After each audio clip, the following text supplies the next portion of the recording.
মানুষের শরীরের বিভিন্ন অঙ্গ দ্বারা ভিন্ন ভিন্ন প্রকারের কাজ করা হয়, আর সেই জন্য মানুষ নিজের শরীরের যত্ন করে, তার খেয়াল রাখে, নিজের শরীরকে সুস্থ রাখে, স্বচ্ছ রাখে, বস্ত্র পরিধান করে, আর কোথাও আঘাত লাগলে ক্ষতস্থান ঢেকে ফেলে।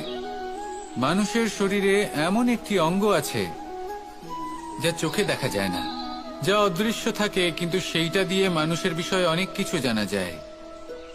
এবং মানুষের শরীরের সেই অঙ্গের নাম হল বাণী, আপনার ভাষা। আপনি যেভাবে কথা বলেন, যার সাথে কথা বলেন, আপনি যেভাবে শব্দ চয়ন করেন, তার দ্বারা আপনার বিষয়ে অনেক কিছু বোঝা যায়, আপনার ব্যক্তিত্বের বিষয়ে অনেক কিছু বোঝা যায়। সেই জন্য সবসময় কিছু বলার আগে একটু ভেবে নিন, নিজের কথার ওপর একটু নিয়ন্ত্রণ রাখুন। আমার কথা শুনুন, এই হৃদয়কে শুদ্ধ করে তুলুন। যদি এই হৃদয় শুদ্ধ থাকে, তাহলে সর্বদা মধুর বাণী নির্গত হবে, যা সবাইকে প্রফুল্ল করে তুলবে, আর তখন এই মন প্রসন্ন হয়ে বলবে, রাধা রাধা। ধন, সম্পদ, ঐশ্বর্য, মানুষ হয় নিজের সৌভাগ্যের দ্বারা এগুলো লাভ করে থাকেন বা কর্মের দ্বারা। সৌভাগ্য আসলে কি? গ্রহের দশা, যা প্রত্যেক মুহূর্তে বদলাতে থাকে। কর্মের মাধ্যমে যখন আপনি ধন অর্জন করেন, তখন সেই ধন আপনার আগামী প্রজন্ম লাভ করে। সেটা হয় সে ভোগ করে বা তার জন্য তার ভোগান্তি হয়। আর এটা নির্ভর করছে আপনার কর্মের ওপরে। কি কর্ম করেছেন আপনি সেই ধনকে লাভ করার জন্য? যদি আপনি সৎ পথে চলেন, নিষ্ঠা ভরে আপনি কর্ম করে থাকেন, এবং তার ফলে আপনি ধন অর্জন করে থাকেন, তাহলে আপনার আগামী প্রজন্ম সেটা ভোগ করবে, সেটা প্রয়োগ করবে নিজের বিকাশের জন্য। কিন্তু যদি আপনি কুকর্ম করে থাকেন, কোন রকম ছলনা করে থাকেন এই ধন লাভ করার জন্য, তাহলে 100% আপনার আগামী প্রজন্মকে এর জন্য ভুগতেই হবে। তাহলে আপনি কি চাইবেন? যে আপনার আগামী প্রজন্ম সুখ ভোগ করবে, নাকি আপনার কুকর্মের পরিণাম ভোগ করবে? নির্বাচন আপনারই।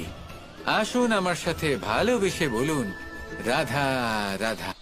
মাতা পিতার মনে সবসময় এই বাসনা বাস করে যে ওনাদের সন্তানের যেন মঙ্গল হয়। নিজের সন্তানকে সেই সবকিছু দেবার সবসময় চেষ্টা করতে থাকেন যেগুলো তারা নিজেরা নিজেদের জীবনে কখনো পেতে পারেননি। এবং এই প্রক্রিয়ায় সব থেকে গুরুত্বপূর্ণ বিষয়টি ভুলে যান, নিজের সন্তানকে সেই জিনিস দেওয়া যেটা উনি সব থেকে আগে পেয়েছেন।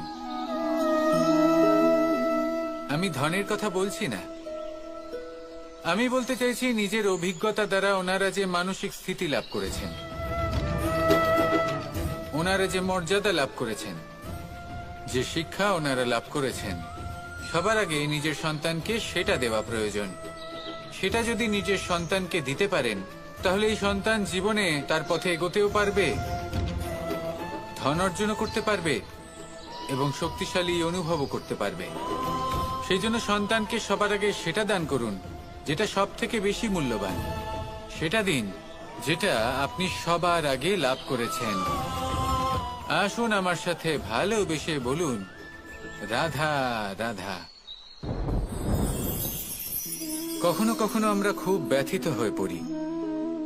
আমরা নিজেদের পরিবারের জন্য এত কিছু করি, আর তারা আমাদের দেখলেই ভয়ভীত হয়ে পড়ে, আমাদের দেখলে বিরক্ত হয়। কখনো নিজেদের সন্তানকে বিকাশের পথে অগ্রসর করার জন্য আমরা তাদের উপর একটু জোর দিই যাতে তারা পরিশ্রম করে, কিন্তু সেই সন্তান আমাদের উপর বিরক্ত হয়ে পড়ে। কখনো সন্তানকে সঠিক শিক্ষা দেওয়ার জন্য আমরা তাদের কিছু সীমা নির্ধারিত করি, তখন সেই সন্তানের চোখে নিজেদের জন্য আমরা ঘৃণা দেখতে পাই। মানুষ কেন ব্যথিত হবেন না?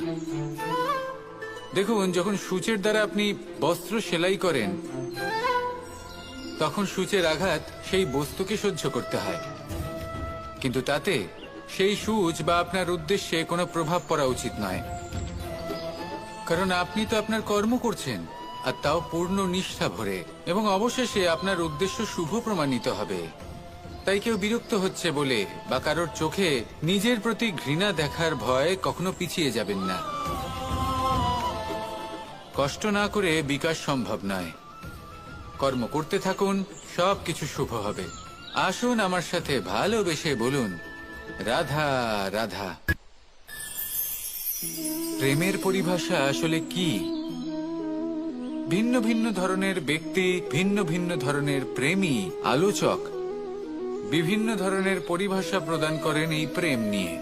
কিন্তু প্রত্যেকের মনেই কখনো কখনো এই প্রশ্ন এসেছে, এই ভালোবাসা আসলে কি? নিজের প্রিয়তমকে জয় করাই কি প্রেম? চার হাত এক হয়ে যাবার নামই কি প্রেম? নিজের আবেগ ব্যক্ত করাই কি ভালোবাসা? না, প্রেমের অর্থ কাউকে লাভ করা নয়, বরং তার মাঝে বিলীন হয়ে যাওয়া। যদি কারোর হাত ধরে থাকি, তাহলে আজীবন তার সাথে পথ চলা হলো প্রেম। প্রেম শুধুমাত্র সেটা নয় যা প্রেমী আর প্রেমিকার কেশদামে মালা বেঁধে দেয়। মাতা পিতার জন্য দিনরাত পরিশ্রম করা, নিজের পরিবারের জন্য দিনরাত পরিশ্রম করা, সেটাও প্রেম। নিজের বন্ধুদের জন্য, আপনজনের জন্য সবকিছু উজাড় করে দেওয়ার নাম হলো ভালোবাসা।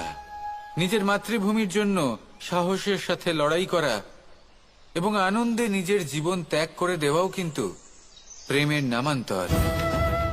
সেই জন্য যারা বুদ্ধিমান ব্যক্তি, তারা কখনো প্রেমের পরিভাষা খুঁজতে চান না, কারণ তারা জানেন যে এই প্রেম কতটা বিশাল। তারা জানেন যে এই প্রেম হলো এক বিশাল সাগর, যাকে নিজের মুঠোয় ধরে রাখা যায় না। সেই জন্য এই প্রেমের সাগরে ডুবে যান এবং সকলকে ভালোবাসতে শিখুন। যদি সবাইকে ভালোবাসতে পারেন, তাহলে তাদেরও কল্যাণ হবে যারা আপনাকে ভালোবাসে, এবং সকলকে ভালোবাসতে শিখুন। যদি সবাইকে ভালোবাসতে পারেন, তাহলে তাদেরও কল্যাণ হবে যারা আপনাকে ভালোবাসে, তাদেরও কল্যাণ হবে যাদেরকে আপনি ভালোবাসেন, আর আপনারও কল্যাণ হবে। আর তখন এই মন ভালোবেসে বলবে, রাধা রাধা। কখনো এই প্রশ্ন আসতে পারে যে ইমারত কেন নির্মাণ করা হয়, কেন উৎসব পালন করা হয়, কেন মানুষ নিজেদের জন্মদিন পালন করেন, কেন দোল, বিজয়া দশমী, রাখি, দীপাবলির মতো উৎসব পালন করা হয়? যদি এগুলো পালন না করা হয়, তাতে কি যায় আসে? যদি এই দোল উৎসব পালন না করা হয়, তাহলে কি এই সংসার ভুলে যাবে যে নারায়ণের প্রতি ভক্তির কারণে ভক্ত প্রহ্লাদকে অগ্নি স্পর্শও করতে পারেনি? যদি বিজয়া দশমী পালন না করা হয়, তাহলে কি এই সংসার ভুলে যাবে যে এই দিনে শ্রীরাম রাবণকে বধ করেছিলেন? যদি আমরা দীপাবলির এই উৎসব পালন না করি, তাহলে কি এই সংসার এটা ভুলে যাবে যে অযোধ্যাতে অমাবস্যার এমন এক রাত এসেছিল যে রাত্রে অযোধ্যা পূর্ণিমার থেকে বেশি উজ্জ্বল হয়ে উঠেছিল? যদি এই রাখি উৎসব পালন না করা হয়, তাহলে কি এই সংসারের ভাই এবং বোনেরা একে অপরের প্রতি ভালোবাসা কি সেটা ভুলে যাবেন? বিষয়টা ভুলে যাওয়ার নয়, বিষয়টা হলো মনে রাখার। যখন জীবনে আমরা কোনো একটা স্থানে পৌঁছই, উপলব্ধিগুলোর উৎসব পালন করি, যাতে সেই মুহূর্তে আমরা সকলের মধ্যে আনন্দ ছড়াই এবং মানুষ সেই মুহূর্তটা মনে রাখেন। এই স্মৃতিগুলোই মানুষের মধ্যে বিশ্বাসের জন্ম দেয়। এই বিশ্বাস যে আগামী যেদিন আসছে তাতে আরো আনন্দের সম্ভাবনা রয়েছে। ভালোবাসার এই উৎসব, ভালোবাসার এই পার্বণ, এটা মানুষের মনে বিশ্বাসের জন্ম দেয় যে প্রত্যেক যুগে কেউ না কেউ এসেছে এবং পরবর্তীতেও আসবে। তাহলে আসুন আমরা ডুবে যাই আমার লীলার এই প্রেম যাত্রায় এবং ভালোবাসার এমন একটা উৎসব পালন করা যাক যা এই সংসার যুগ যুগ পর্যন্ত মনে রাখবে। তাহলে আসুন আর আমার সাথে ভালোবেসে বলুন, রাধা রাধা। সমুদ্র মন্থনের সময় দুই ধরনের রত্ন লাভ করা হয়েছিল। প্রথম হলাহল, যার প্রভাব থেকে এই সমস্ত সংসারের জীবের প্রাণ বাঁচানোর জন্য মহাদেব তাকে নিজের কণ্ঠে ধারণ করে নিয়েছিলেন। আর দ্বিতীয় অমৃত, যেটা কিঞ্চিত পরিমাণ মাত্রায় পাওয়া গেছিল। কখনো কখনো জীবনে এমন কোনো বস্তু যা আপনি প্রয়োজনের থেকেও অনেক বেশি মাত্রায় ভোগের জন্য লাভ করে থাকেন, তা আপনার জন্য বিষ প্রমাণিত হতে পারে। যেমন জল, প্রয়োজনের থেকে অনেক বেশি মাত্রায় যদি এই জল আসে তাহলে আপনার প্রাণ কাটতে পারে। কিন্তু পরিশ্রমের পরে এক পাত্র শীতল জল দ্বারা আপনি যদি স্নান করে নেন তাহলে তা আপনার শরীরের জন্য অমৃত হবে। পরিশ্রম করার পরে যদি আপনার শরীর এক পাত্র খাবার লাভ করে তাহলে তা আপনার শরীরের জন্য অমৃত। কিন্তু যদি কোনো পরিশ্রম না করেই আপনি দিনরাত শুধুই খাবার গ্রহণ করতে থাকেন তাহলে আপনার কাছে তা বিষ সমান। বিষ এবং অমৃত গ্রহণ করাটা আপনার উপরে নির্ভর করছে। কোনো বস্তু আপনার পক্ষে বিষও হতে পারে, আবার অমৃতও হতে পারে। নির্ভর করছে যে আপনি সেটা কিভাবে ব্যবহার করছেন, কতটা মাত্রায় ব্যবহার করছেন। আসুন আমার সাথে ভালোবেসে বলুন, রাধা রাধা। প্রেম আড়াই অক্ষর, মাত্র আড়াই অক্ষরের এই শব্দ প্রেম, এর মধ্যে ত্রিলোকের এবং সমগ্র ব্রহ্মাণ্ডের বীজ নিহিত আছে। এমন কি আছে যা এই প্রেম করতে পারে না? যেখানে শক্তি এবং বিদ্যা প্রয়োগ করে আপনি কিছুই করতে পারবেন না, সেটাও প্রেম দ্বারা অর্জন করা সম্ভব। প্রেম চাইলে পাথরেও ফুল ফোটাতে পারে। প্রেম চাইলে ন্যাড়া পাহাড়ের বুক চিরে নদীপথ তৈরি করতে পারে। চাইলে নিরক্ষর ব্যক্তিকে সংসারের শ্রেষ্ঠ জ্ঞানী করে তুলতে পারে। শুধুমাত্র এই প্রেমের জন্য সবার দুষ্টু কানাই ঘনশ্যাম হয়ে উঠেছিল। শুধুমাত্র এই প্রেমের টানেই ত্রিলোকের স্বামী দ্বারকাধীশ নির্ধন সুদামার পদসেবাও করেছিলেন। এই প্রেম হলো সংসারের সবথেকে বড় শক্তি। এই সংসারের আধার হলো প্রেম। এমন কিচ্ছু নেই যা এই প্রেমের পক্ষে সম্ভব নয়। যেখানে বিদ্যা এবং শক্তি সাহায্য করতে পারে না, সেখানে এই প্রেম আপনাকে জয়ী করে দিতে পারে। তাহলে আসুন আর আমার সাথে ভালোবেসে বলুন, রাধা রাধা। তার কাছে সেই সুযোগ আছে যে কারোর জীবনে প্রকাশের কিরণ আনতে পারছেন, কাউকে সঠিক পথ দেখাতে পারছেন, কারোর সহযোগিতা করতে পারছেন, এই পুণ্য অর্জন করতে পারছেন। কারোর থেকে কোনো আশা রাখার দরকার নেই। যার আপনাকে যতটা প্রয়োজন তাকে ততটাই সাহায্য করুন, ততটাই সবাইকে প্রেম বিতরণ করুন। আর এই প্রেমের ভাব নিয়েই আমার সাথে বলুন, রাধা রাধা।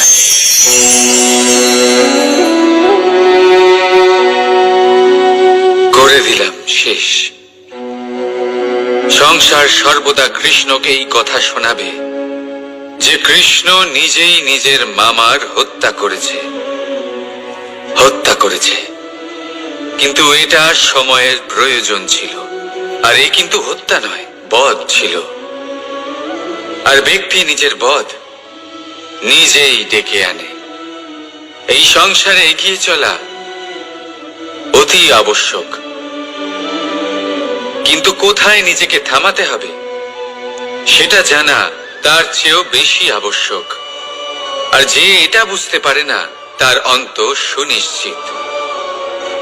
যে ব্যক্তি নিজের ভুল বুঝতে পারে তার মুক্তি লাভ হয়, আর যে স্বীকারও করতে পারে না তার বধ সুনিশ্চিত। মথুরার রাজা কংস, তার বধ এই জন্য হয়নি কারণ সে আমায় হত্যা করার প্রয়াস করেছে, আমার মাতা পিতা বা আমার দাদুকে বন্দী করেছে। ওর বধ এই জন্য হয়েছে যে ওর ঘৃণা প্রেমের সীমায় আসা সত্ত্বেও থামেনি। কংস মামা এটা কখনো বোঝেনি যে নিজেকে কখন থামাতে হবে। আর যা কিছু সে করেছে, যত পাপ সে করেছে, তা নিয়ে কখনো মন্থনও করেনি। অনেকবার বোঝানোর পরেও সব সময় প্রেমের থেকে মুখ ফিরিয়েছে। আর কি করলো? শুধুই ঘৃণার দ্বারা এই ভালোবাসার ক্ষতি করার চেষ্টা করলো। তাই মনে রাখবেন, এই সংসার, এর জীবন শক্তি হলো প্রেম। আর যে এই প্রেমের ক্ষতি করার চেষ্টা করবে তার অন্ত, তার বধ সুনিশ্চিত। কি হলো? মন খারাপ? জীবনের সমস্যার বিষয়ে ভাবছেন যে কেন সমগ্র সংসারের সমস্ত কষ্ট, সমস্ত সমস্যা আমার ঝুলিতেই এসে জড়ো হলো। সবাই এটাই ভাবেন। চলুন, আমি আপনাকে বিচার বিবেচনা করতে বাধ্য করছি। ভাবুন ঝিনুক, ঝিনুকের পেটের ভেতর কাঁকড়ের এই যন্ত্রণা, ঝিনুককে তা কেন ভোগ করতে হয়? বটবৃক্ষের বীজ মাটিতে 7 হাত নিচে অন্ধকারে ঘেরা থাকে কেন? সংসারের সবচেয়ে তীক্ষ্ণ জ্বালা সূর্যকেই জ্বালায় কেন? কারণ ঝিনুকের মধ্যে সেই ক্ষমতা রয়েছে মুক্ত জন্ম দেওয়ার। বটবৃক্ষের বীজেই সেই বল রয়েছে যে সে সংসারের সবচেয়ে দৃঢ় বৃক্ষ হতে পারে। সূর্যের মধ্যে সেই ক্ষমতা রয়েছে যে সে নিজে জ্বলে এই ব্রহ্মাণ্ডকে প্রকাশ দিতে পারে। সেই জন্য জীবনে যখনই বিপদ আসবে, সমস্যা আসবে, তখন নিজেকে বোঝান যে প্রকৃতি আপনাকে এই জন্য চয়ন করেছে, কারণ প্রকৃতি এটাই ভাবে যে এই পরিস্থিতিতে সর্বশ্রেষ্ঠ ফলাফল আপনি বের করতে পারবেন। এই মন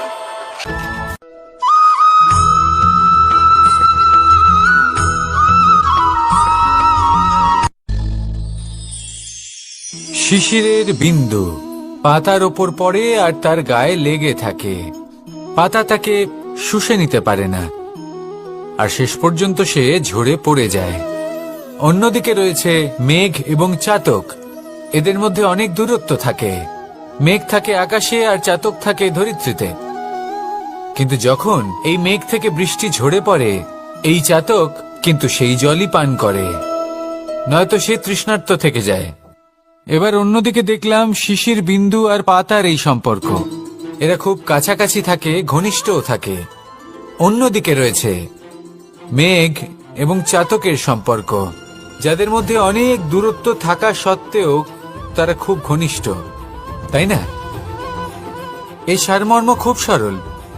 এই নৈকট্য, এই দূরত্ব, তা আপনার সম্পর্কে প্রভাব কিছুতেই ফেলতে পারে না। এই নৈকট্য, এই দূরত্ব, এইসব হলো শুধুমাত্র মনের ব্যাপার। কখনো আপনি অনুভব করেছেন আপনি কারোর থেকে অনেক অনেক দূরে আছেন, অনেক দূরে আছেন, তাও সেই ব্যক্তির প্রতি আপনি টান অনুভব করেন।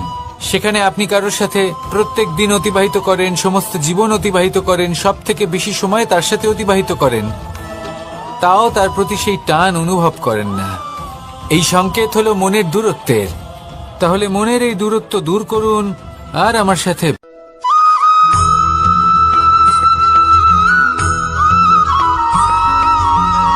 এই সংসারে কোনো বস্তু হোক বা ব্যক্তি হোক, তার একার গুরুত্ব কিন্তু খুব বেশি নয়। একটা উদাহরণ হিসেবে বৃষ্টির ফোঁটাকে ভেবে দেখুন।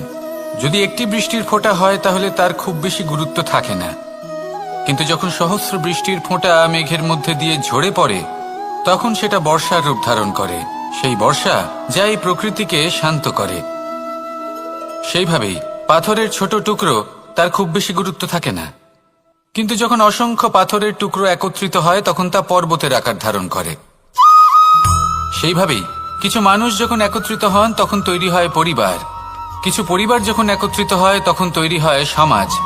যখন অনেক সংখ্যক সমাজ একত্রিত হয় তখন তৈরি হয় রাজ্য। এবার এই রাজ্যের সবথেকে গুরুত্বপূর্ণ ব্যক্তি হতে পারেন রাজা, কিন্তু তাও সেই রাজা একা কিছু করতে পারেন না। যুদ্ধ লড়ার সময় তারও নিজের সৈন্যদলকে প্রয়োজন পড়ে। কিন্তু এই সংসারে এমন একজন ব্যক্তি আছেন যিনি একাই সব কাজ করতে থাকেন, এবং সেই ব্যক্তি হলেন মা। আমাদের জীবনে একজন পিতার ভূমিকা কিন্তু নিঃসন্দেহে অমূল্য, কিন্তু আমাদের সকলের জীবনে যে ভূমিকা একজন মায়ের তা অন্য কারোর থাকে না। একজন মা একাই সন্তানকে বড় করতে পারেন, সংস্কারী করে তুলতে পারেন, তার জন্য পরিশ্রম করেন। আর এত কিছু কাজ করার পরেও তার কাজের জন্য তিনি প্রশংসা অবশ্য পান না। উল্টে যদি সেই সন্তান অনুচিত পথে চালিত হয়, অনুচিত কর্ম করে, তখন সেই মাকেই অপবাদের পাত্র হয়ে উঠতে হয়। আমাদের জীবনে মায়ের যোগদান কতটা সেটা বুঝুন। আপনাকে বড় করে তোলার জন্য উনি কতটা পরিশ্রম করেছেন সেটা বুঝুন। আজ থেকে, এখন থেকে, এই মুহূর্ত থেকে মাকে সম্মান করতে শিখুন। যখন সময় পাবেন, যখন সুযোগ হবে, তখন তার প্রশংসা করুন। ওনারও ভালো লাগবে। আর মায়ের এই মমতার জন্য, তার এই ভূমিকার জন্য আসুন সবাই মিলে আমরা তাকে প্রণাম করি, আর সকলে মিলে ভালোবেসে বলি, রাধা রাধা।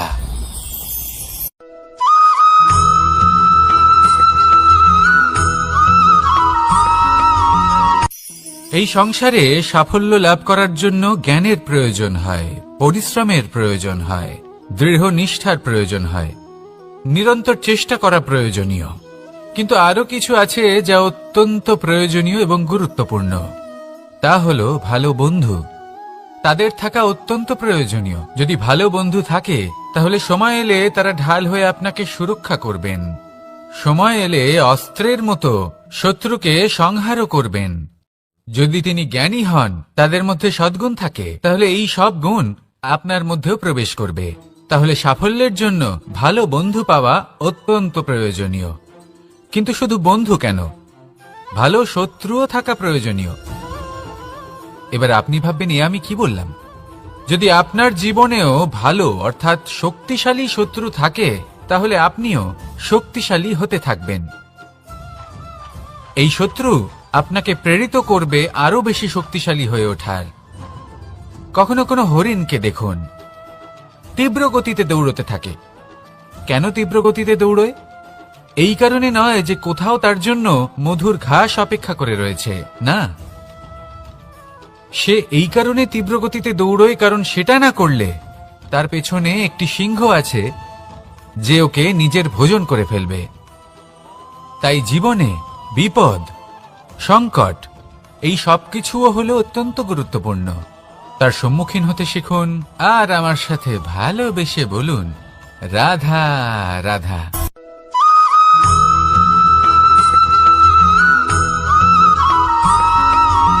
মানুষ জন্মগ্রহণ করে, তার সাথে ভয়েরও জন্ম হয়।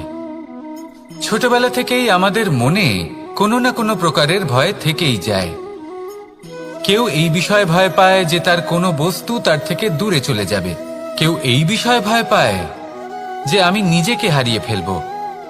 কেউ এই ভেবে ভয় পায় যে আমার প্রিয়জনেরা তারা যেন আমার থেকে দূরে না চলে যায়। কেউ এই ভেবে ভয় পায় যে আমরা যেন পথ না হারিয়ে ফেলি, আদি ইত্যাদি। কিন্তু সত্যি কথা বলতে, ভেবে দেখুন এই ভয় বাস্তবে কি? শুধুই একটা মনস্থিতি, আর কিছুই নয়। যা কিছু আপনি জীবনে পেয়েছেন তা একদিন আপনাকে হারাতে হবে। এই জীবন হলো আপনারই, কিন্তু তাও একদিন সমাপ্ত হবে। তাই ভয় পেয়ে কি লাভ? এই ভয় শুধু আপনাকে জীবন যাপন করা থেকে বাধা দিচ্ছে, আর কিচ্ছু নয়। পথ হারিয়ে ফেললেই বুঝতে পারবেন যে নতুন পথ কিভাবে বানাতে হয়। কিছু মানুষকে জীবন থেকে হারালে তবেই আপনি বুঝবেন যে আপনার আপনজনকে। এই ভয়ের কারণে ভীত হয়ে থাকবেন না। এই তারা নক্ষত্র অন্ধকারের অভাবে গুরুত্ব হারায়। শিবকেও মহাদেব হওয়ার জন্য বিষ পান করতে হয়েছিল। প্রত্যেক পরিস্থিতি, প্রত্যেক সাফল্য আপনার পরীক্ষা নেবে। তাতে উত্তীর্ণ হওয়া হলো আপনার কর্ম। যখনই আপনি ভয় পাবেন বা সংকটের সম্মুখীন হবেন, তখন সাহসের সাথে তার সম্মুখীন হন। মনে রাখবেন, যে সম্মুখীন হতে জানে, সাফল্য তার সাথে সবসময় থাকে। আসুন আর আমার সাথে ভালোবেসে বলুন, রাধা রাধা।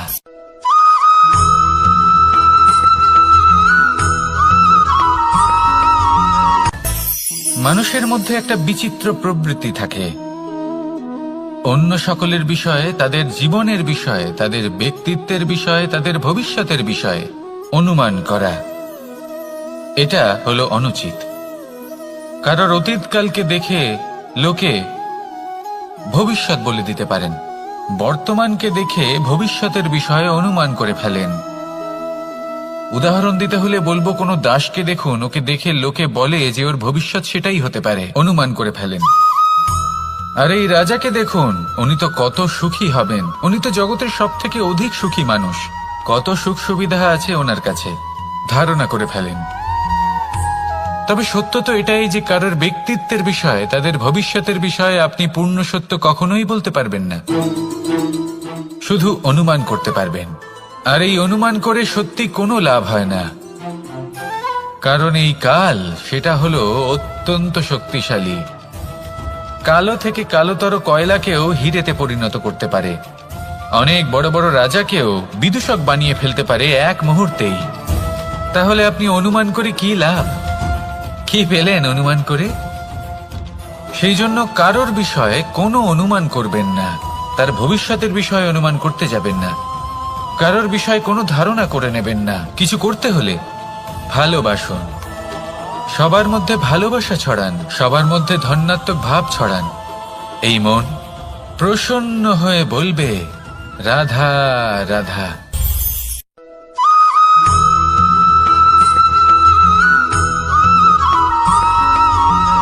এই সংসারে সব থেকে বেশি কোমল বস্তু হলো রেশম। এই রেশম এতটাই কোমল হয় যে এর পুরো একটা থান শুধুমাত্র একটা হাতে ধরা সম্ভব। কখনো ভেবে দেখেছেন এই রেশম কিভাবে হয়? একটি কীট তার লালার দ্বারা উৎপন্ন হয়। এই কীট সেই রেশমকে পাক দিতে থাকে, পাক দিতেই থাকে, আর আস্তে আস্তে তার মধ্যেই জড়িয়ে পড়ে। শেষে ওর এই সুন্দর অমূল্য সৃষ্টি রেশমের এই সুতো, তার নির্মাণ কার্য পূর্ণ হয়, কিন্তু তাতেই ও নিজে বন্দী হয়ে যায়। নিজেরই মায়াজালের এই বন্দী গৃহে নিজেই ফেঁসে যায়। এবার এই সুতোকে ব্যবহারযোগ্য করে তোলার জন্য এই কীটগুলিকে এই কবচের সাথেই ফুটন্ত জলে ফেলে দেওয়া হয়। এই সংসারে যদি আমাদের স্বপ্ন এই সংসারের দুঃখ হরণ করার জন্য, এই সংসারে সুখ বিতরণ করার জন্য হয়, তবেই আমাদের প্রগতি সম্ভব। যদি আমাদের এই স্বপ্ন শুধুই আমাদের এবং আমাদের স্বার্থ সিদ্ধির জন্য হয়, তাহলে এই স্বপ্ন আমাদের অন্ধ করে দেবে, আমাদের অন্ধকারের পথে নিয়ে যাবে, আর আমরাও সেই কীটের মতো হয়ে যাব। নিজেদেরই মায়াজালে আমরা নিজেই ফেঁসে যাব, আর শেষে আমরা যদি কিছু লাভ করি তা হবে একাকিত্ব, অন্ধকারময় মৃত্যু। তাই স্বপ্ন অবশ্যই দেখুন, কিন্তু এমন ভাবে স্বপ্ন দেখবেন না যে তার এই বন্দিগৃহে আপনি নিজেই ফেঁসে গেলেন। স্বপ্ন দেখুন পরোপকারে।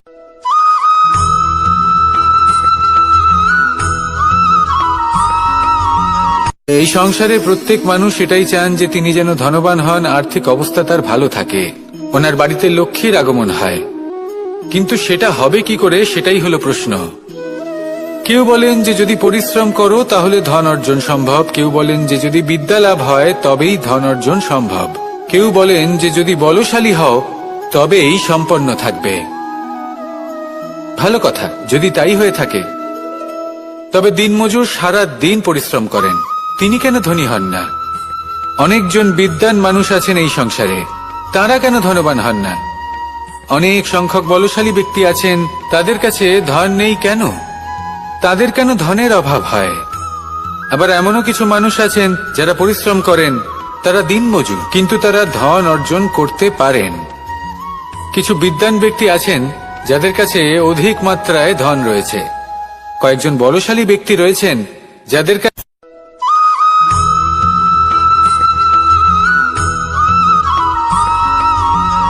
পিতা আর পুত্রের সম্পর্ক অত্যন্ত মধুর হয়ে থাকে।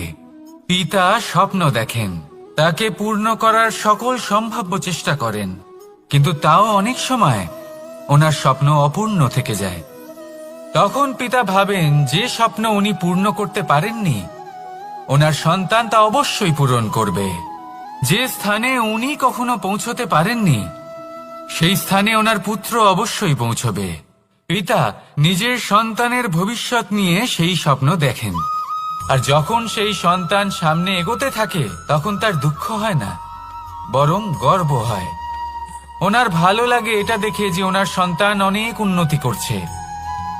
কিন্তু যখন সন্তান নিজের অভিভাবকের শক্তি দেখে, তার যশ দেখে হিংসা করতে থাকে, সমস্যা সেইখানেই শুরু হয়।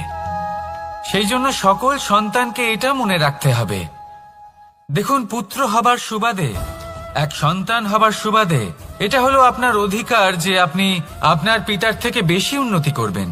আপনার পিতাও এটাই চান, কিন্তু সুস্থভাবে এটা করুন। একটা রেখা টেনে নিন যাতে আপনি তাতে এগোতে পারেন আর আপনার পিতার তাতে গর্ববোধ হয়, আর সেই বিষয়ে দুঃখ না হয় যে আমার সন্তান আমাকেই ছোট করার চেষ্টা করছে। ইতিহাস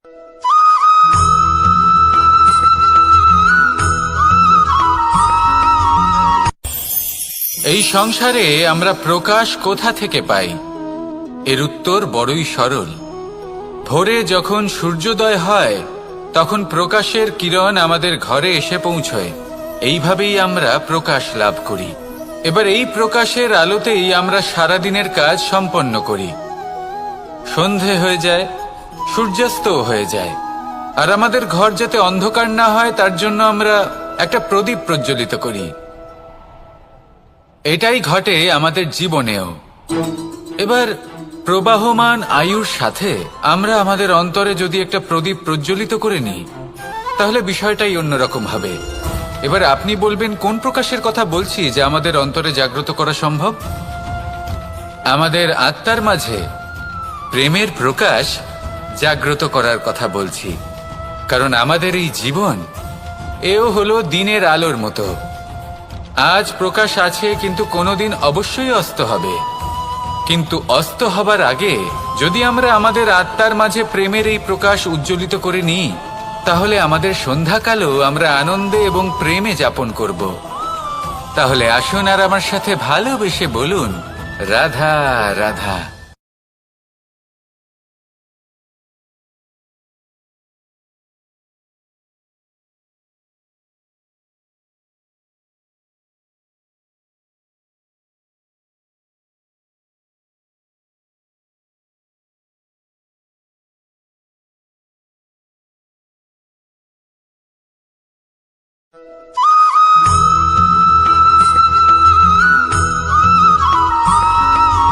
আমাদের শরীর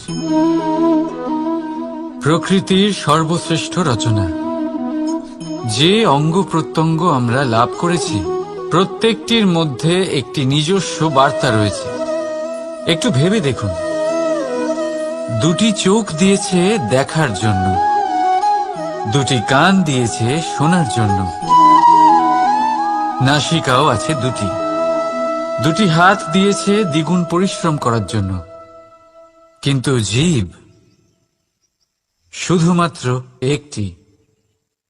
তার উপরেও তীক্ষ্ণ বলিষ্ঠ দাঁত দিয়েছে তার রক্ষার জন্য।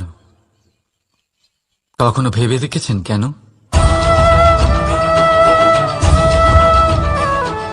কারণ শব্দ আর শব্দের প্রয়োগ মানুষের সবচেয়ে বড় অস্ত্র, যার প্রয়োগ যত ভেবে চিন্তে করা যায় মানুষ তার জীবনে ততটাই উপরে উঠতে পারে।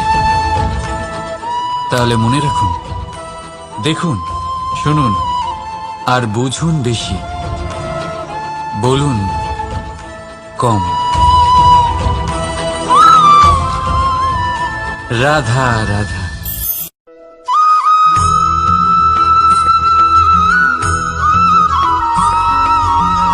যখন আমরা কোনো বনে প্রবেশ করি তখন এই সবুজ ঘাস দেখে, এই কোমল ঘাস দেখে আমাদের মন প্রফুল্ল হয়ে ওঠে। ভিন্ন ভিন্ন প্রজাতির ফুল, ভিন্ন ভিন্ন রঙের ফুল দেখে এই মন আনন্দে ভরে ওঠে। এখানে শিশুরা আনন্দ লাভ করে, বড়রা ভোজন গ্রহণ করেন, কথাবার্তা বলেন, হাঁটাহাঁটি করে বেড়ান।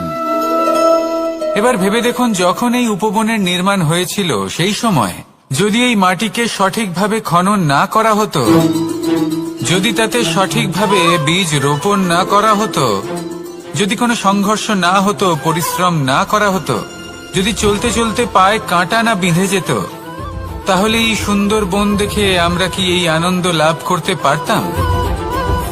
কখনোই নয়। ধরুন কোনো নদীর তটে সুন্দর একটি বন আছে, সেই বনের আনন্দ লাভ করতে গেলে আপনাকে সেই নদী পার করতেই হবে। যদি সুখের নদীর কাছে পৌঁছতে চান তাহলে তটে যে কাঁটা রয়েছে সেগুলোর সাথে সংঘর্ষ করতেই হবে। এই সংসারে যদি আপনি সুখ লাভ করতে চান তাহলে সুখ লাভের এই যাত্রা শুরু করতে হবে সংঘর্ষ দ্বারা। তাহলে সংঘর্ষকে স্বাগত জানান, এর পেছনেই সুখ রয়েছে যা আপনার জন্য অপেক্ষা করছে। এবার হাসুন আর আমার সাথে ভালোবেসে বলুন, রাধা।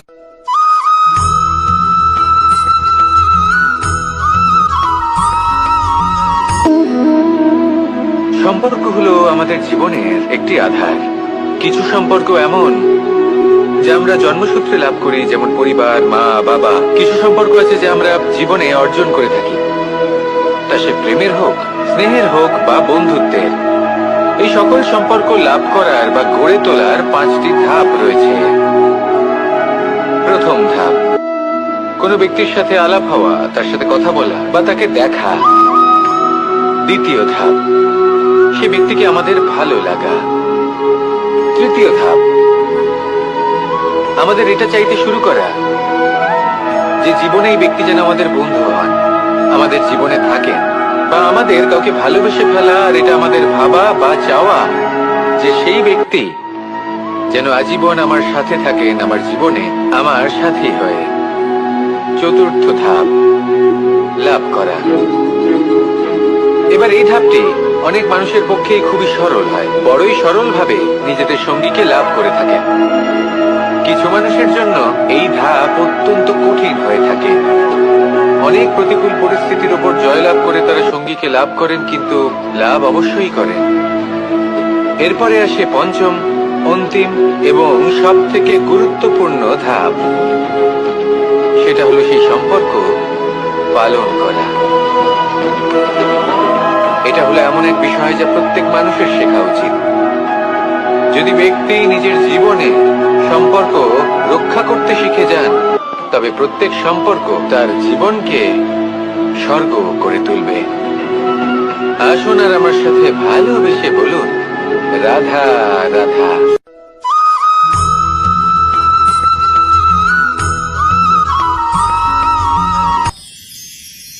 মানুষ তার জীবনে দুই ধরনের পরিস্থিতিকে খুব ভয় পায়। এক, কোনো কারণবশত কারোর সামনে নত হওয়া। দুই, কোনো কারণে নিজের চরিত্র থেকে, নিজের মূল্যবোধ থেকে বিচ্যুত হওয়া। এবার কেন হয় এরকম যে কথায় কথায় কারোর সামনে নত হতে হয়? কেন বারংবার নিজের চরিত্র থেকে চ্যুত হতে হয়? এরকম কেন হয়? এটা তখনই হয় যখন আমাদের শিক্ষা এবং মূল্যবোধের অভাব থাকে। যদি মানুষের মধ্যে প্রকৃত শিক্ষা থাকে তাহলে এই সংসারে কোনো সময় এবং কারোর সামনেই নত হওয়ার কোনো প্রয়োজন নেই। যদি মানুষের মধ্যে মূল্যবোধ থাকে তাহলে তাকে নিজের মূল্যবোধ বা চরিত্র থেকে বিচ্যুত হতে হয় না, তা সে যাই হয়ে যাক না কেন। কোনো বালককে যদি জন্ম থেকেই সুশিক্ষার অধিকারী করা হয়, শিক্ষিত করা হয়, মূল্যবোধের অধিকারী করা হয়, তবে সে এই সংসারে এমন কর্ম করবে যাতে সে নিজেকে, নিজের পরিবারকে, সমগ্র সমাজকে গর্বিত করতে পারে। শিক্ষা লাভ করুন, মূল্যবোধ লাভ করুন এবং আমার সাথে ভালোবেসে বলুন, রাধা রাধা।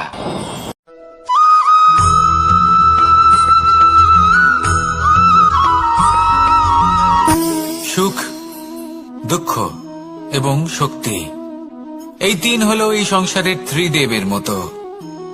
আমাদের জীবনে যা কিছু ঘটছে এই তিনটির ভিত্তির উপরেই হচ্ছে। আসলে এই সংসারের একটা নিয়ম আছে, যখনই আপনি কিছু লাভ করেন এই সংসার আপনার পরীক্ষা নেয়। এটা জানার জন্য আপনার পরীক্ষা নেয় যে আপনি যা কিছুই লাভ করেছেন আপনি কি আদৌ সেটার যোগ্য কিনা। ঠিক সেইভাবেই এই সুখ, দুঃখ এবং শক্তি আপনার পরীক্ষা নিয়ে থাকে।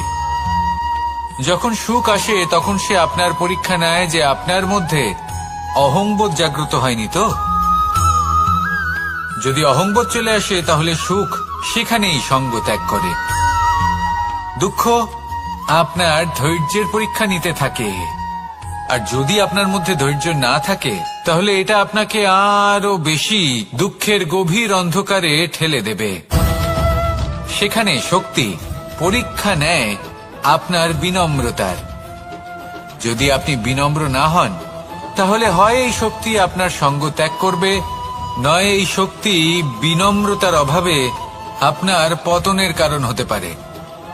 এই সংসারে যে কোনো ব্যক্তি যিনি এই পরীক্ষায় উত্তীর্ণ হয়ে থাকেন, এই জীবনে তিনি সাফল্য লাভ করেন। আসুন আমার সাথে ভালোবেসে বলুন, রাধা রাধা।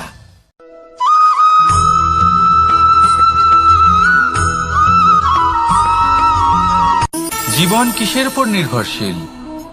ধনের ওপর? বৈভবের অনুভব যদি আপনি করতে চান তাহলে তা পাবেন শুধু একতার দ্বারা, সংগঠনের দ্বারা। যদি আপনাকে উদাহরণ দিই, নিজের এই হাতটাকে দেখুন, 5টা আঙুল রয়েছে। কোনো একটা বস্তুকে নিজের একটা আঙুল দ্বারা তুলে ধরার চেষ্টা করে দেখুন, বড়ই কষ্ট হবে। তখন আপনি বুঝতে পারবেন যখন এই 5টি আঙুল একত্রিত হয় তখন কোনো কাজ কতটা সহজ হতে পারে। এটাই হলো শক্তি একতার। সব থেকে ভালো উদাহরণ যদি আপনাকে দিই তাহলে বাঁশি।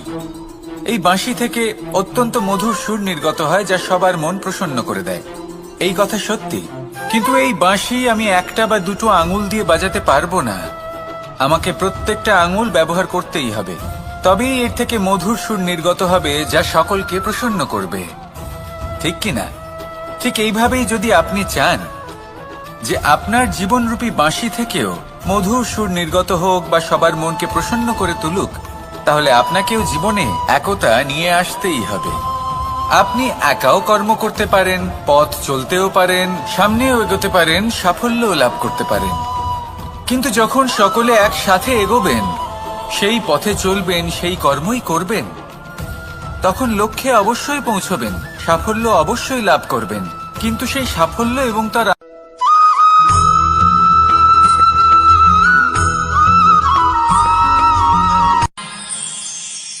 আমরা সবাই সূর্যকে সম্মান কেন করি? কারণ আমরা জানি যে সন্ধেবেলা যখন সূর্যাস্ত হবে তখন শুধুমাত্র অন্ধকার বাকি থাকবে।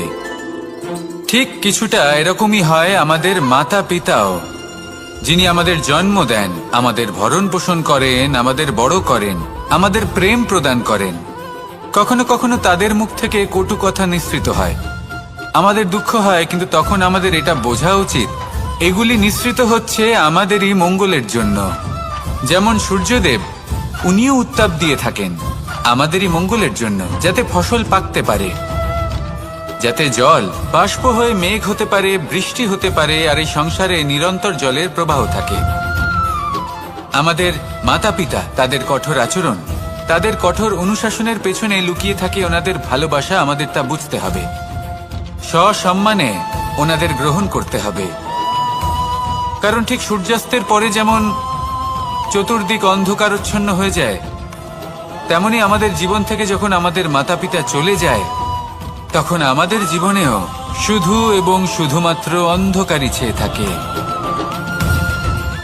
সেই জন্য নিজের মাতা পিতাকে সম্মান করুন, ওনাদের ভালোবাসা প্রদান করুন। এই মন আর এই জীবন প্রসন্ন হয়ে বলবে, রাধা রাধা।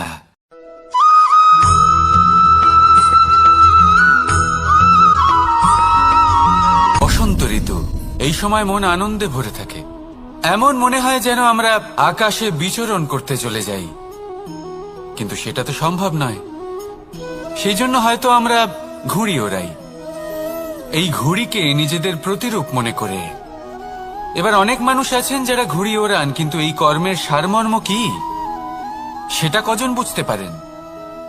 আপনি এটা মনে করুন যে আপনি হলেন সেই ঘুড়ি, আর এই সুতো যিনি ধরে রয়েছেন তিনি হলেন পরমাত্মা। আর এই সুতো যেখান থেকে শুরু হয় সেই লাটাই হলো আমাদের কর্মচক্র। এবার আপনি নিজেই অনুমান করুন যে এই উড়ান কার ওপর নির্ভরশীল? পরমাত্মার ওপর আর আপনার কর্মের ওপর। যদি পরমাত্মা আপনার হাত ধরে থাকেন, আপনার সাথে থাকেন, যদি আপনি শুভ কর্ম করতে থাকেন, আপনি এই আকাশে উড়তে থাকবেন। কিন্তু কোথাও যদি পরমাত্মার সাথে এই বন্ধন ছিন্ন হয়, আপনার কর্মচক্র খারাপ হয়ে যায় বা থেমে যায়, তাহলে আপনার এই ঘুড়ি কেটে যাবে আর দূরে কোনো গাছের ডালে গিয়ে আটকে যাবে। তাই শুধুমাত্র ঘুড়ি ওড়াবেন না, তার থেকে শিখুন। পরমাত্মার সাহচর্যে থাকুন, সবসময় শুভ কর্ম করতে থাকুন আর সবসময় এই আকাশে উড়তে থাকুন। আসুন আর আমার সাথে ভালোবেসে বলুন, রাধা রাধা।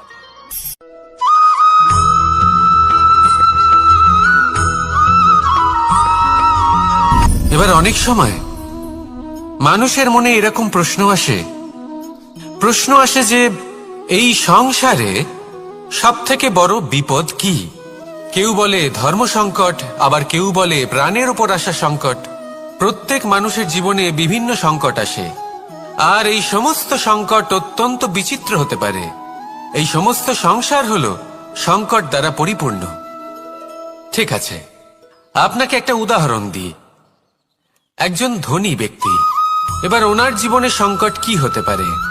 সংকট এটাই যে কেউ তার সম্পত্তি চুরি না করে নেয়, আমরা বুঝতে পারছি।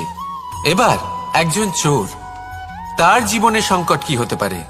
যে চুরি করার সময় সে যদি তার একটা কাশি চাপতে না পারে, তাহলে সে ধরা পড়ে যেতে পারে, ঠিক কিনা? আবার অনেক সময় এমনও হয় যে যার জন্য আমি সংকট, সেও আমার কাছে সংকট। যেমন এই পরিস্থিতিতে দেখুন, সংকট হলো সংকট, এ তো জীবনে থাকবে, কিন্তু এর সম্মুখীন কিভাবে হওয়া যায়? খুব সরল। সব এটার ওপর নির্ভর করে, মনের ওপর। এই মনকে নিয়ন্ত্রণ করলে সব ঠিক থাকবে।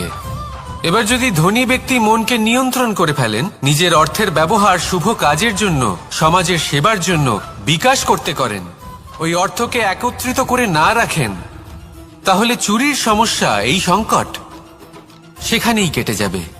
এবার যদি কথা বলি সেই চোরের, তাহলে চোর যদি নিজের মনকে সংযত করে নেয়, যদি নিজের কর্মকে নিয়ন্ত্রণ করতে পারে, তাহলে এমন কোনো স্বর নেই যা ওকে ধরা পড়তে বাধ্য করবে। সেই জন্য জীবনে সংকট যতই আসুক, যত বড়ই সংকট আসুক না কেন, কবচ হলো একটাই, আর এই কবচের নাম হলো আত্মনিয়ন্ত্রণ। নিজের মনকে নিয়ন্ত্রণে রাখতে শিখুন। এটা নিজের জীবনে প্রয়োগ করে তো দেখুন। যদি আপনি করতে পারেন, তবে আপনি দেখবেন যে সংকট তো জীবনে আসা যাওয়া করে, কিন্তু সেই সংকটগুলির সম্মুখীন আপনি এইভাবে করতে পারবেন। তাহলে সেটাই করুন, আর আমার সাথে ভালোবেসে বলুন, রাধা রাধা।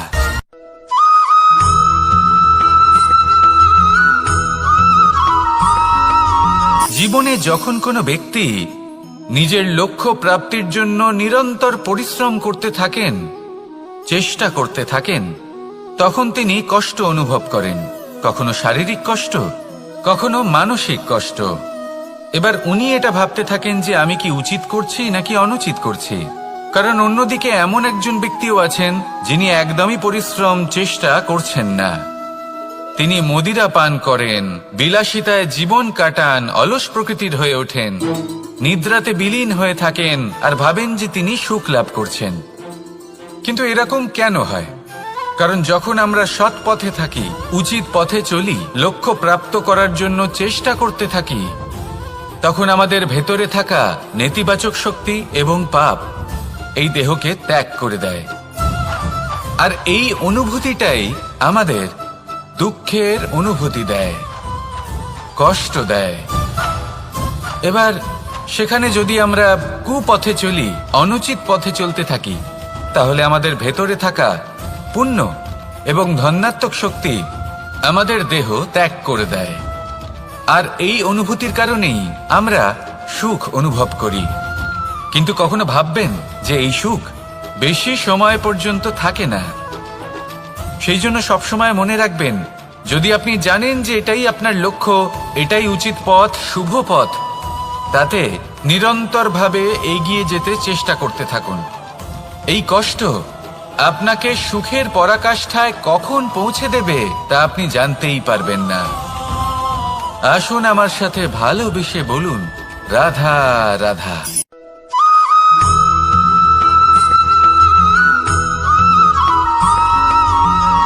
মানুষের মানসিকতা এমন হয় যে সে যতটা করে আশা করে যে তার থেকে অনেক বেশি তার বদলে সে পাবে।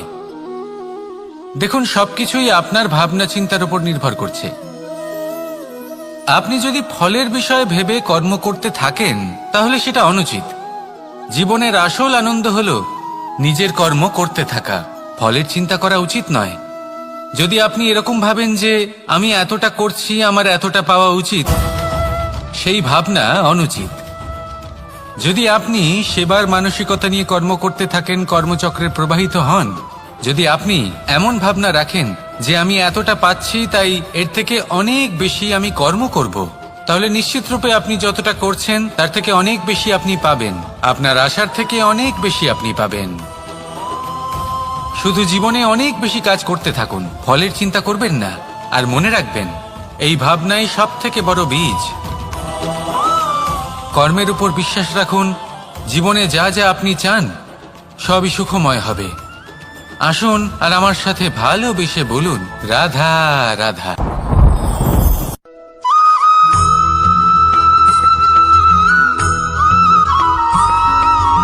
আমাদের শরীর প্রকৃতির সর্বশ্রেষ্ঠ রচনা। যে অঙ্গ প্রত্যঙ্গ আমরা লাভ করেছি প্রত্যেকটির মধ্যে একটি নিজস্ব বার্তা রয়েছে। একটু ভেবে দেখুন, দুটি চোখ দিয়েছে দেখার জন্য, দুটি কান দিয়েছে শোনার জন্য, নাসিকাও আছে দুটি, দুটি হাত দিয়েছে দ্বিগুণ পরিশ্রম করার জন্য। কিন্তু জীব শুধুমাত্র একটি, তার উপরেও তীক্ষ্ণ বলিষ্ঠ দাঁত দিয়েছে তার রক্ষার জন্য। কখনো ভেবে দেখেছেন কেন?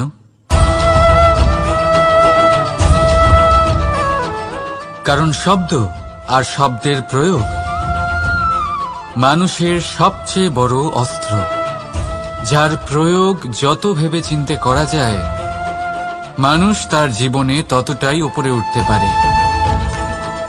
তাহলে মনে রাখুন, দেখুন, শুনুন আর বুঝুন বেশি, বলুন কম। রাধা রাধা।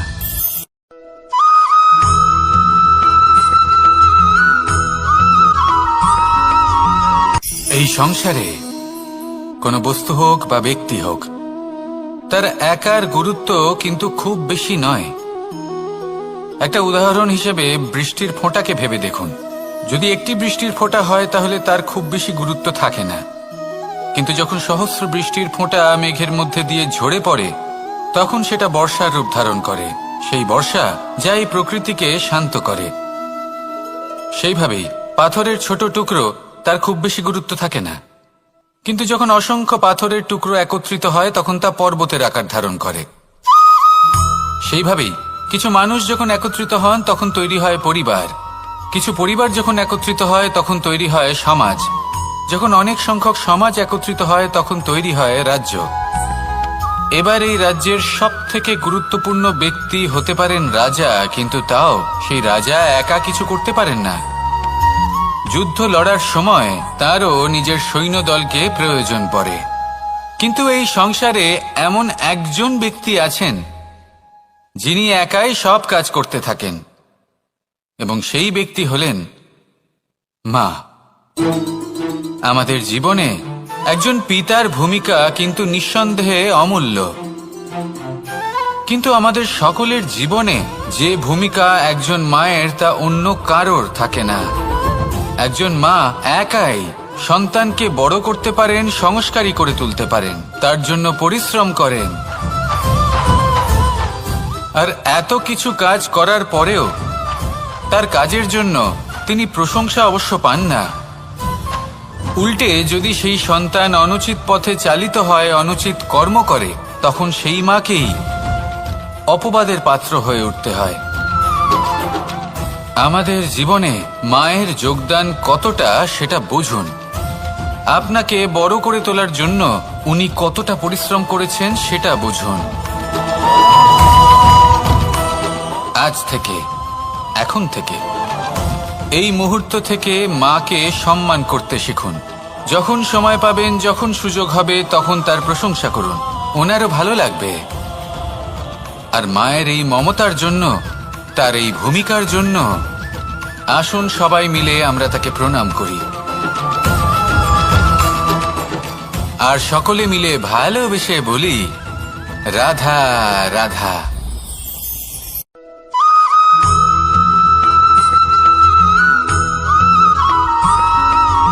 ফিরে আসছিলেন এবং তাদের ফেরার পথে হঠাৎ করে কোথাও থেকে একটি বাছুর চলে এলো।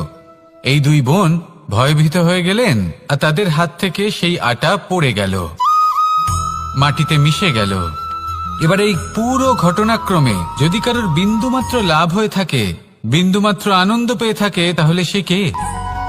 সেই ছোট বোন, যিনি মাঝে মাঝেই গমের দানা তুলছিলেন এবং খাচ্ছিলেন।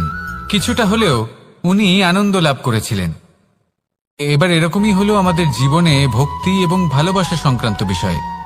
মানুষ নিজের জীবনের দৈনিক কাজে এতটাই ব্যস্ত হয়ে পড়েন, প্রত্যেকদিন শুধু কাজ কাজ কাজ কাজ করতে থাকেন, আর তাতে ভক্তি এবং ভালোবাসার জন্য সময় বার করতেই পারেন না। দেখুন, জীবনে ভক্তি আর প্রেমের এই যে ছোট ছোট মুহূর্ত আছে, এগুলো যদি আপনি যাপন করতে পারেন, তাহলে তাতেই আপনি তৃপ্তি লাভ করবেন। বাকি সবই আপনার ব্যর্থ বলেই মনে হবে। জীবনে যখনই আপনি কোনো কাজ করবেন, ঈশ্বরের প্রতি সমর্পিত হয়ে সেই কাজ করুন।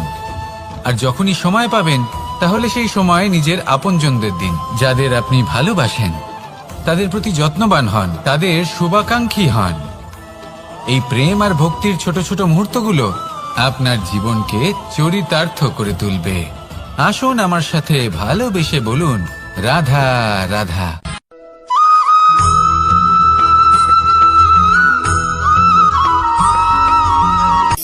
শক্তি, শক্তি অর্জন করা এতটা কঠিন নয় যতটা শক্তি লাভ করার পরে সেই শক্তি সামলানো কঠিন হয়। কারণ যেই মানুষ শক্তি লাভ করে, তার মনে গর্ববোধ জন্মায়, জন্মায় অহংকার, জন্মায় জেদ। তাই শক্তি প্রাপ্ত করার সাথে বিনম্র থাকাও অত্যন্ত আবশ্যক। আর এটা আমাদের শেখা উচিত বৃক্ষের থেকে। বৃক্ষ যা আমাদের ফল দেয়, বৃক্ষ যা যত ফল দেয় ততটাই ঝুঁকে যায়। আমরা পাথর মারি ওই বৃক্ষের থেকে ফল প্রাপ্ত করার জন্য। সেই পাথরের মার সহ্য করেও বৃক্ষ আমাদের ফল দেয়। কোনো গর্ববোধ নেই, কোনো অহংকার বোধ নেই। আর সেই জন্য এই বৃক্ষের পুজো করা হয়। এটাই হলো মাহাত্ম্য শক্তির সাথে বিনম্রতার। যদি এই শক্তি সৃজন করে থাকে, সাহায্য করে থাকে, সম্বল হয়ে থাকে, তবেই সেই শক্তি উপযুক্ত। আর নয়তো সেই শক্তি একদিন আপনাকে আসক্ত অবশ্যই করবে। তাহলে শক্তি অবশ্যই অর্জন করুন, কিন্তু তার সাথে সেই শক্তি সামলানোর মতো বিবেকও আপনাকে অবশ্যই জাগ্রত করতে হবে। তাহলে আসুন আমার সাথে ভালোবেসে বলুন, রাধা রাধা।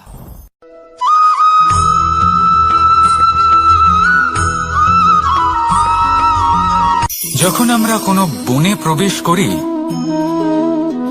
তখন এই সবুজ ঘাস দেখে, এই কোমল ঘাস দেখে আমাদের মন প্রফুল্ল হয়ে ওঠে। ভিন্ন ভিন্ন প্রজাতির ফুল, ভিন্ন ভিন্ন রঙের ফুল দেখে এই মন আনন্দে ভরে ওঠে। এখানে শিশুরা আনন্দ লাভ করে, বড়রা ভোজন গ্রহণ করেন, কথাবার্তা বলেন, হাঁটাহাঁটি করে বেড়ান। এবার ভেবে দেখুন, যখন এই উপবনের নির্মাণ হয়েছিল, সেই সময় যদি এই মাটিকে সঠিকভাবে খনন না করা হতো, যদি তাতে সঠিকভাবে বীজ রোপণ না করা হতো, যদি কোনো সংঘর্ষ না হতো, পরিশ্রম না করা হতো, যদি চলতে চলতে পায়ে কাঁটা না বিঁধে যেত, তাহলে এই সুন্দর বন দেখে আমরা কি এই আনন্দ লাভ করতে পারতাম? কখনোই নয়। ধরুন কোনো নদীর তটে সুন্দর একটি বন আছে, সেই বনের আনন্দ লাভ করতে গেলে আপনাকে সেই নদী পার করতেই হবে। যদি সুখের নদীর কাছে পৌঁছতে চান তাহলে তটে যে কাঁটা রয়েছে সেগুলোর সাথে সংঘর্ষ করতেই হবে। এই সংসারে যদি আপনি সুখ লাভ করতে চান তাহলে সুখ লাভের এই যাত্রা শুরু করতে হবে সংঘর্ষ দ্বারা। তাহলে সংঘর্ষকে স্বাগত জানান, এর পেছনেই সুখ রয়েছে যা আপনার জন্য অপেক্ষা করছে। এবার হাসুন আর আমার সাথে ভালোবেসে বলুন, রাধা।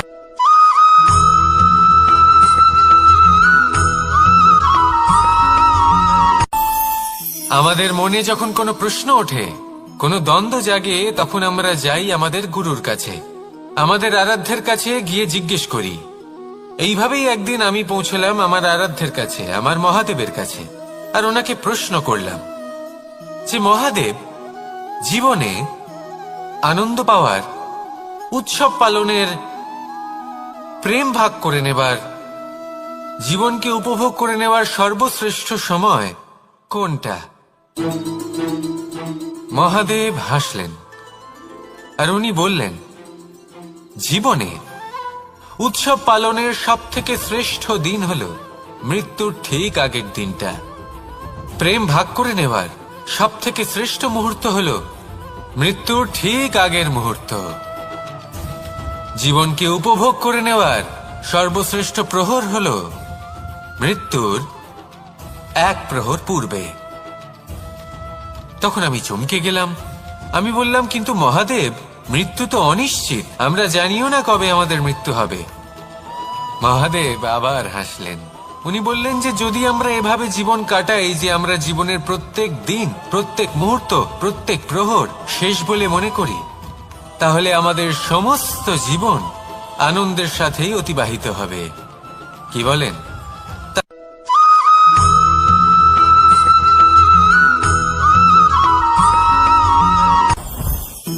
জীবনে কিছু শেখা অত্যন্ত গুরুত্বপূর্ণ।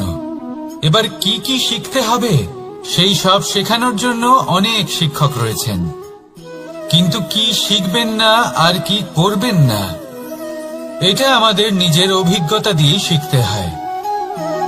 কিন্তু তার মানে এটা নয় যে যদি আপনাকে শিখতে হয় যে আগুনের তাপ কতটা, আপনাকে আগুনের মধ্যে হাত দিতে হবে।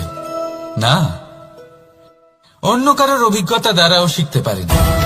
প্রশ্ন শুধুমাত্র একটাই যে আপনি কি শিখতে চান নাকি চান না। যদি আপনি এটাই ভাবেন যে আমি শুধুই নিজের অভিজ্ঞতা দ্বারাই শিখতে চাই, তাহলে জীবনকাল ছোট মনে হবে, অনেক কিছুই শিখতে পারবেন না। তাই নিজের সাথে সাথে বড়দের অভিজ্ঞতা দ্বারাও শেখা শুরু করে দিন। এই সংসারের অভিজ্ঞতা দ্বারা শিখতে শুরু করে দিন। আর এটা নিশ্চিত রূপে শেখা আবশ্যক যে কখন কি করবেন না, কোথায় থামতে হবে আর কোথায় থামবেন না। তাহলে আসুন আর আমার সাথে ভালোবেসে বলুন, রাধা রাধা।